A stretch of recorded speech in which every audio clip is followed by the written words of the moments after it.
Good morning, everybody. Welcome back to the channel. Well, I guess it's 99 red balloons confirmed.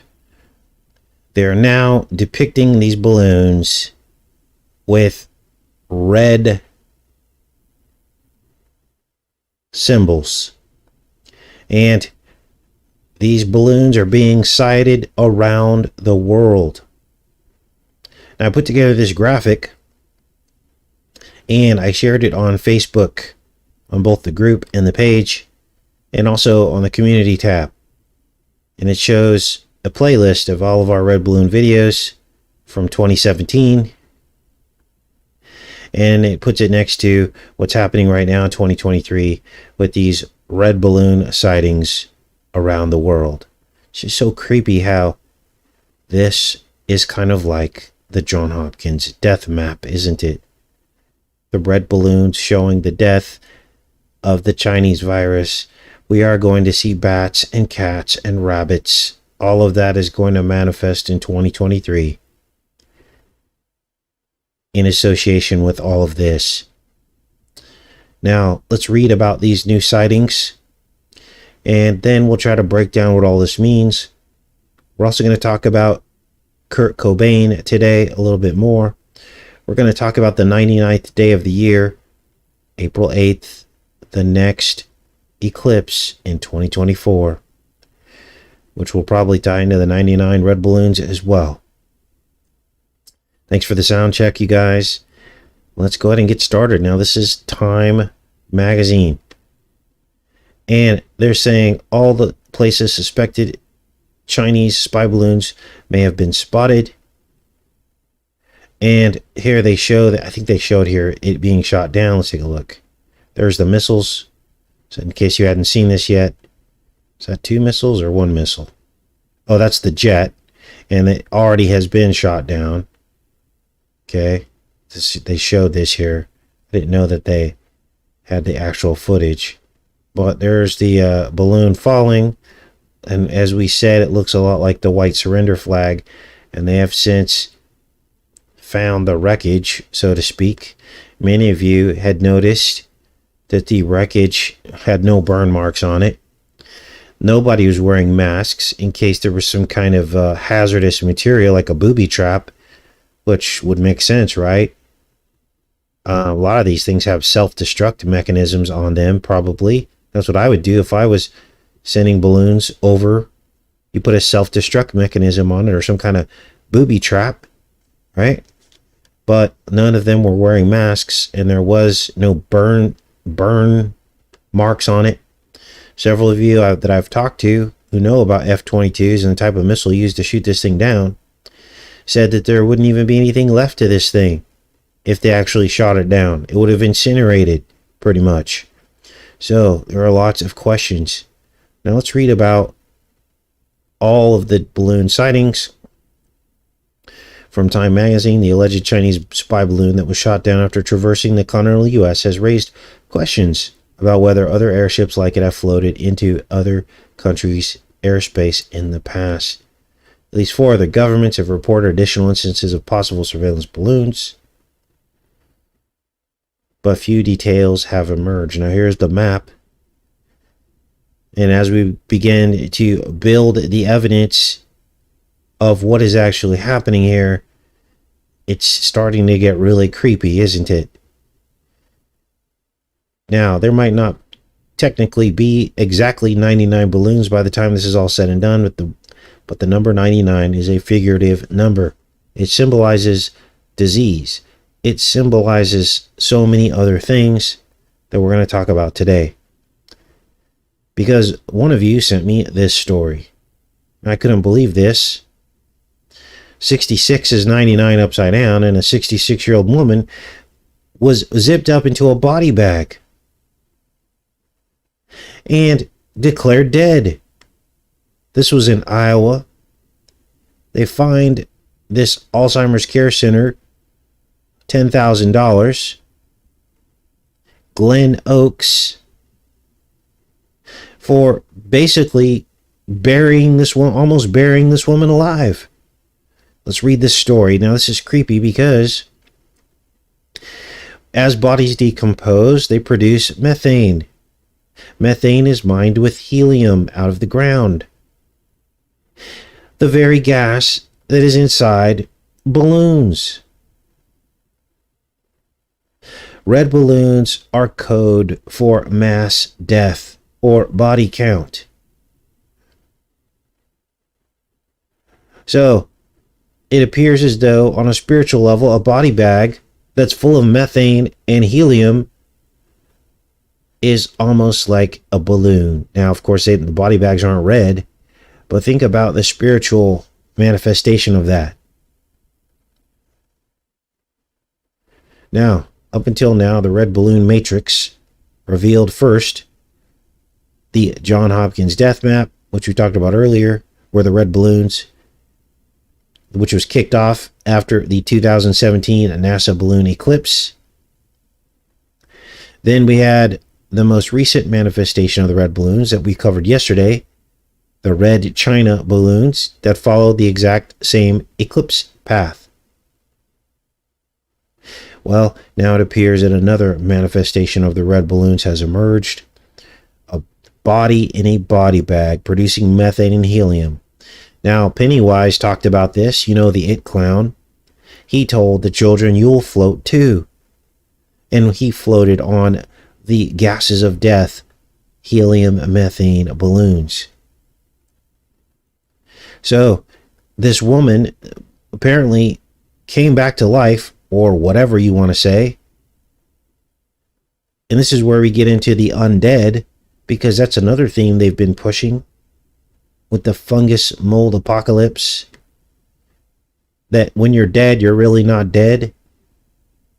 I guess we'll never know.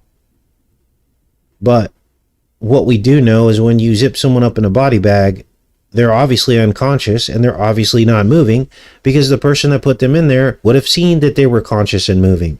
They probably looked very dead. So, how did this woman come back to life? Well, we're going to read this story. But before we do, everybody remembers Anne Heche, and she was in a body bag. Now, how does that tie into all this? Anne Heche unzipping herself out of the body bag, trying to escape, after they said she was burned alive. This is the question. Later, of course, she passed away, but everybody remembers the images of Anne Heche coming out of her body bag. Now, they call this a burn bag. I'm not going to debate that. It's either a burn bag or a body bag. The spiritual symbolism is the same. Was this a foreshadowing of things to come?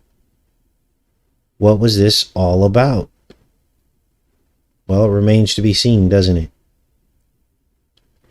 Let's read about another woman that unzipped herself out of a body bag.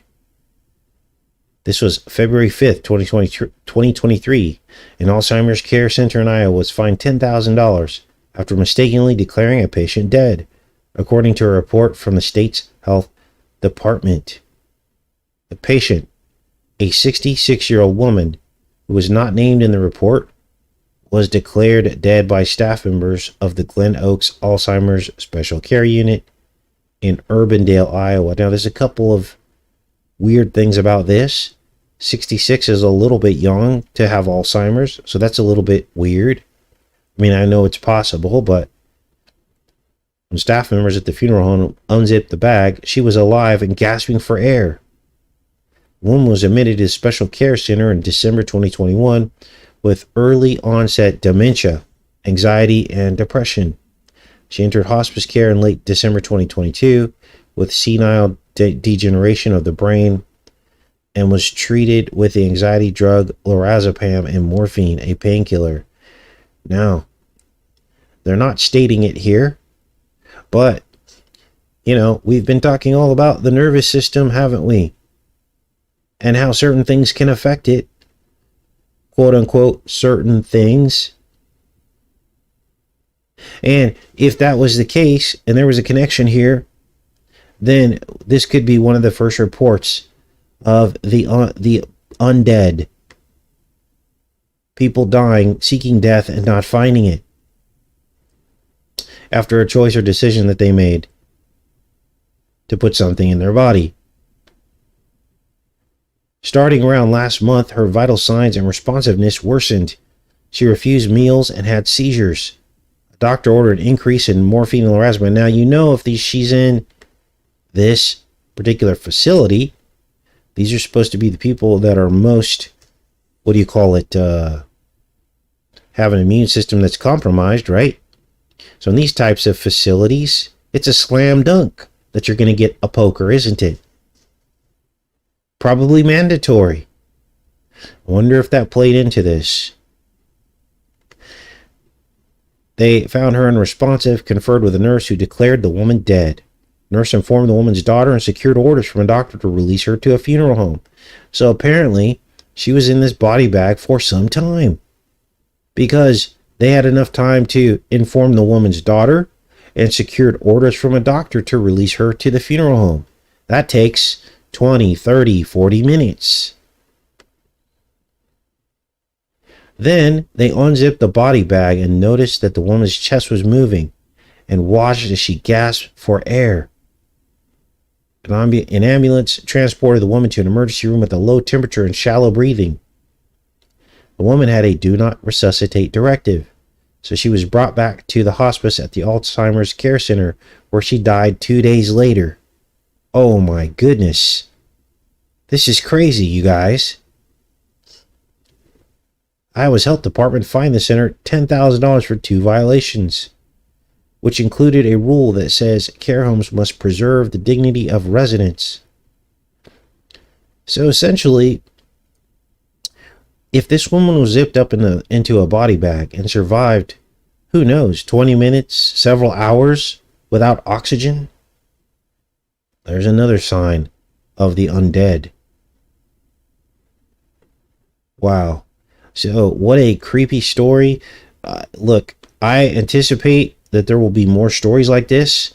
In fact, the person that shared this story with me, oh, here we go. It says here is a second person. It is not unheard of for people to be declared dead only to be found alive hours later. On Saturday, an 82-year-old woman was pronounced dead at a nursing home in New York, but was found to be breathing about 3 hours later at the funeral home she was taken to. Wow. This is unbelievable. So this is a thing now. Well, here's another one. 2020. A woman in Michigan with cerebral palsy was declared dead. Notice how all these happened. Well, this one happened after a certain thing that happened, right? But then here they show one more that was in 2018 before all this happened. Creepy, creepy, creepy, you guys. Now, there may be an undead component to this, is what I believe is happening now. Those seeking death and not finding it, we'll have to see as these days play us out. But, wow. Now, let's switch gears here and get into some of these other stories that I have for you guys today. I wanted to give you guys an update on the gas war. Now, even as Joe Biden is threatening you and me to get rid of our gas stoves, with a straight face, he's selling our gas to Europe. And his voters are angry. Let's read this. So this just shows you this never was about the climate. Biden continues to push U.S. natural gas exports, angering climate change activists. Now, that's not the real story here. Real story is that is not that he's selling the gas to Europe to edge Russia out of the market at the expense of the environment. The real story here is the hypocrisy of the act that demonstrates that they don't really care about the environment. This is about control. It's about people control. Selling off the gas, increasing our natural gas prices when they do this because our supply goes down. And then they lie about it, like in California, saying that, oh, it's for other reasons why your gas prices went up this winter. But this is the reason right here. Let's read this. since Russia launched its invasion of the Ukraine in February of last year and disrupted energy markets. The Biden administration has been eager to ramp up U.S. exports of liquefied natural gas in an effort to free Europe from its dependence on Russian gas.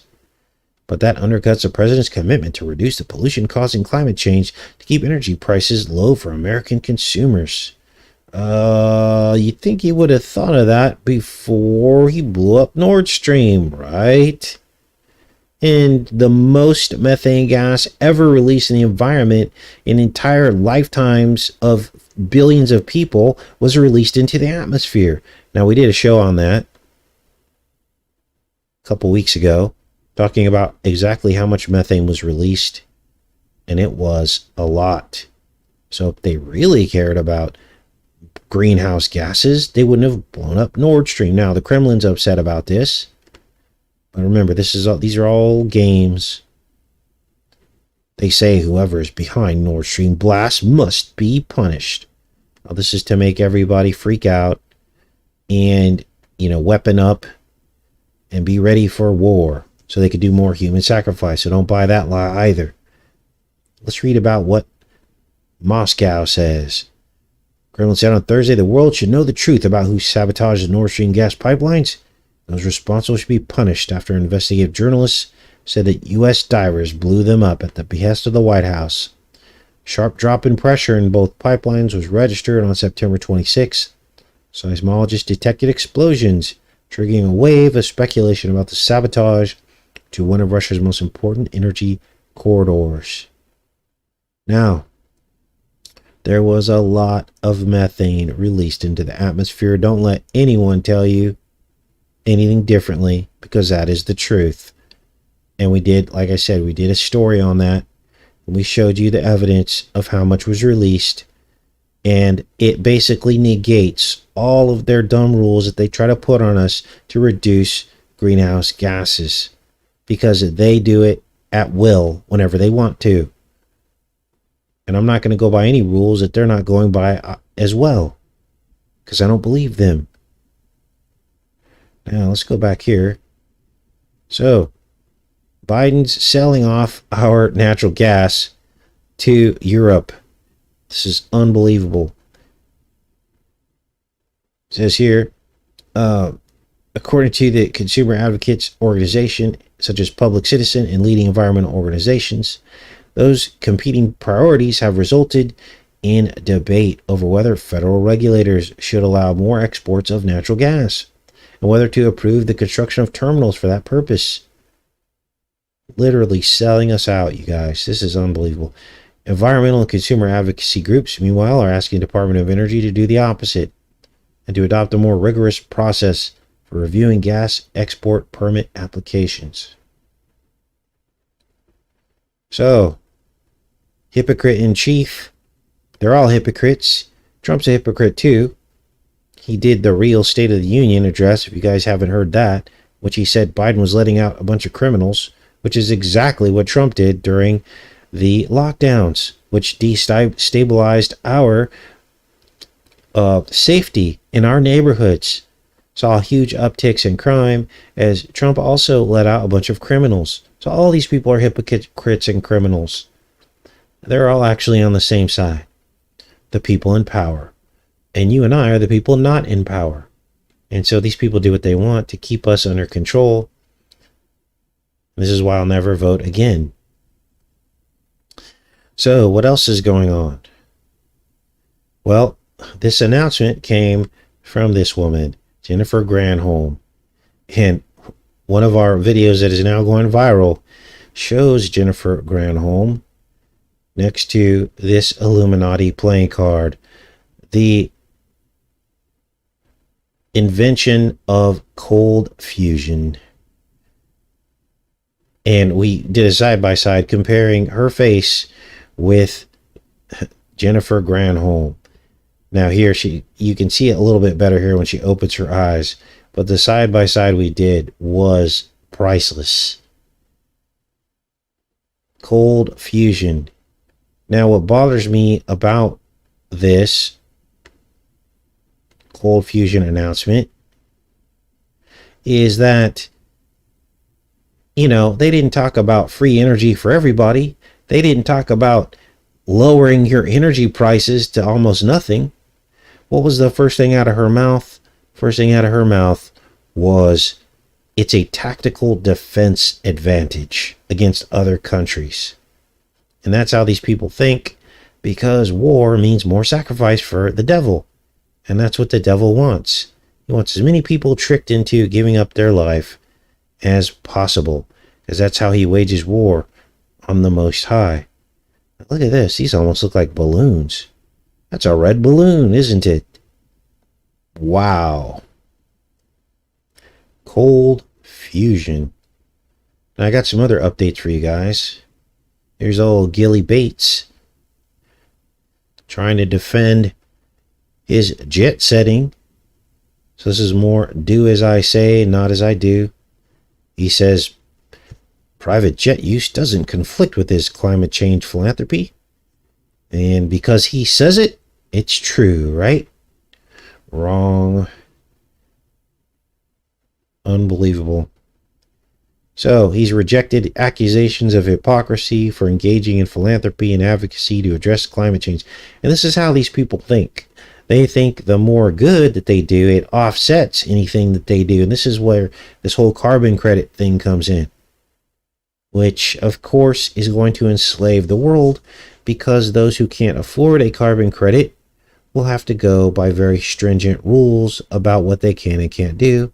And the people that have money can just buy their way through life and continue to fly on their jets and continue to have huge properties using lots and lots of fossil fuels. Or if they want, they can put in a $50,000 solar system on their house, which nobody can afford. And this is the world that they want to create. I don't even know how people will stand for this whole carbon credit thing. But it's here, isn't it? Now, a couple of you made a few more connections about the Great American Eclipse. It's going to happen next year. Why do they call it the Great American Eclipse? Well, we've gone over this. There are two eclipses.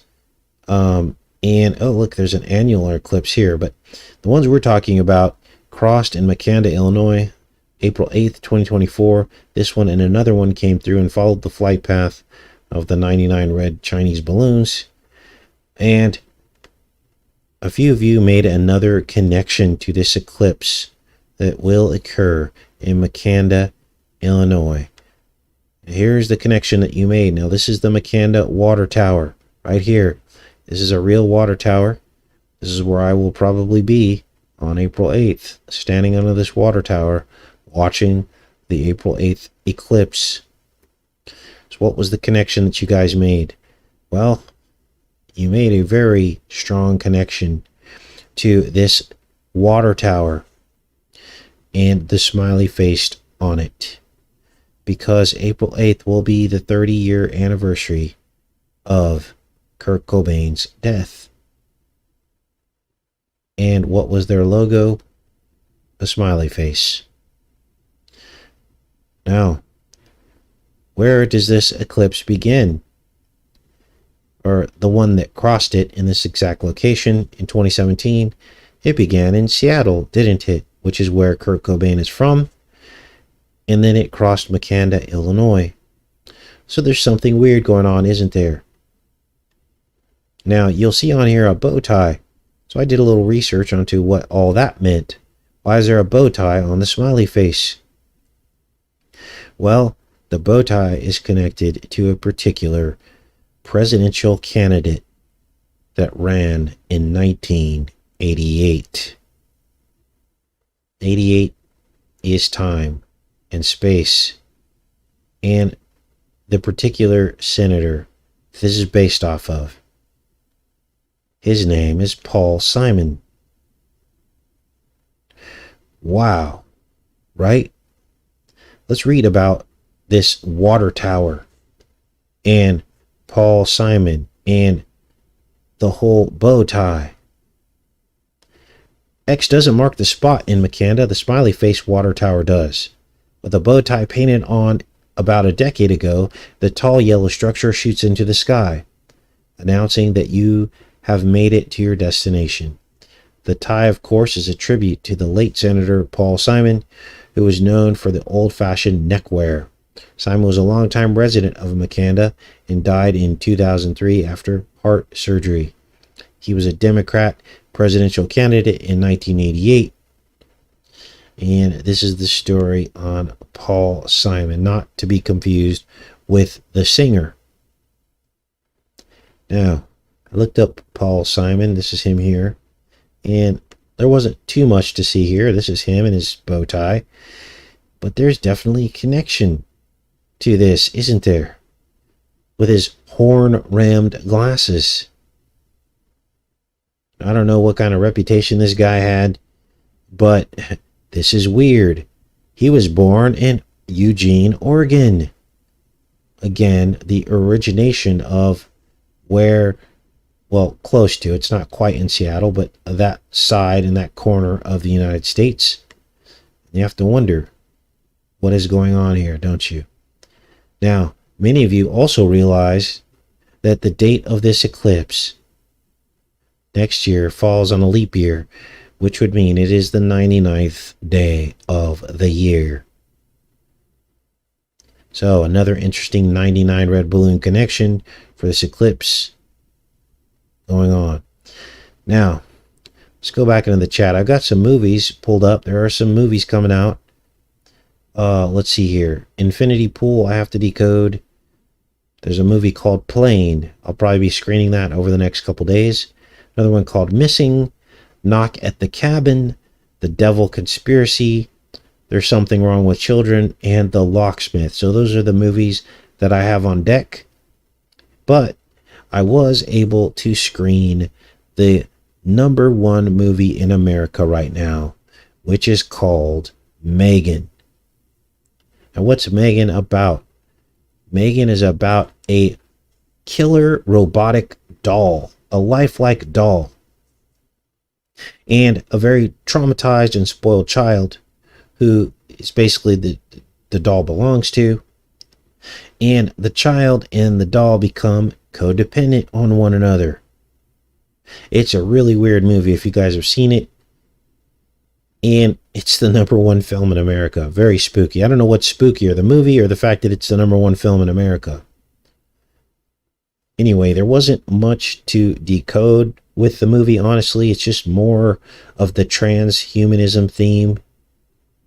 It's getting like old now because now they're just like, oh, transhumanism, right? Now, the film did grab you by the emotions, though. And I found myself angry because I was getting sad. Because they're working harder and harder at that now, aren't they? Trying to get us to feel emotions for inanimate objects.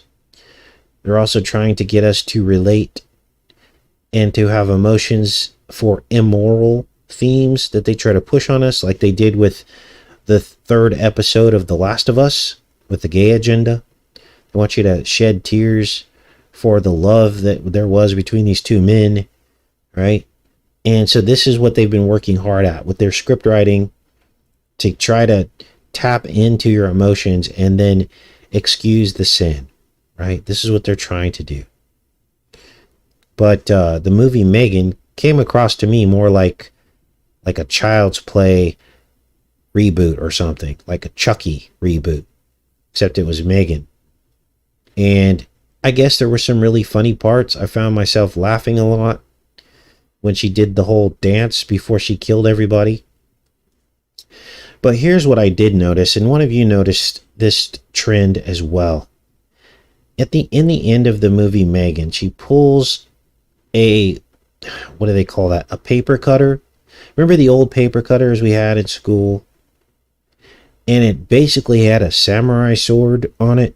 It was basically a samurai sword attached to a board with a hinge on it. That's essentially what it looked like, right? Razor sharp. It's amazing. Those things were in our schools when we were growing up.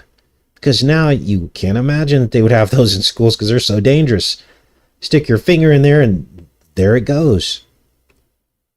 Well, one of you had noticed something weird about those samurai swords, that it was showing up in a lot of these films.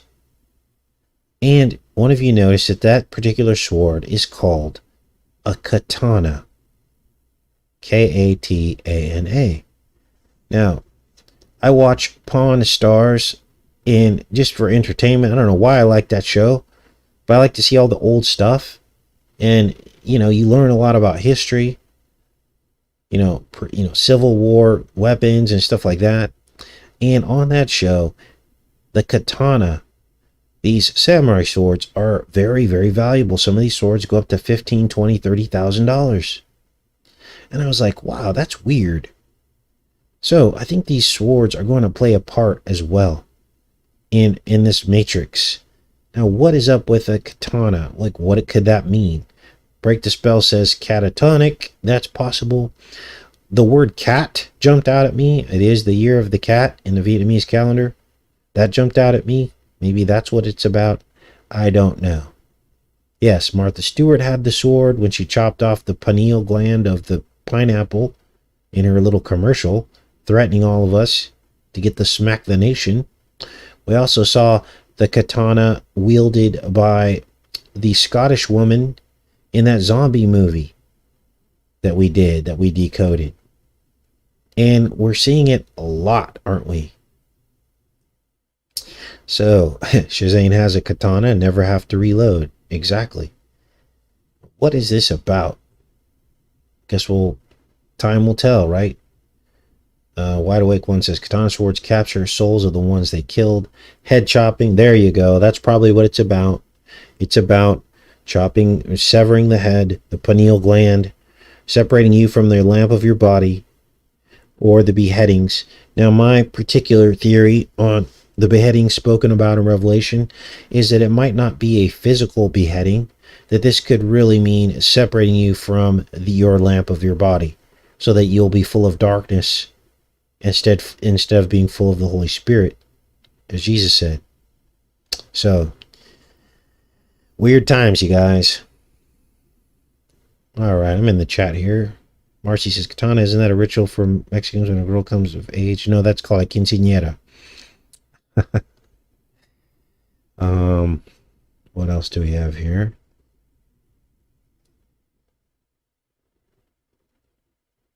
You're like, how do you know that? Well, I grew up in a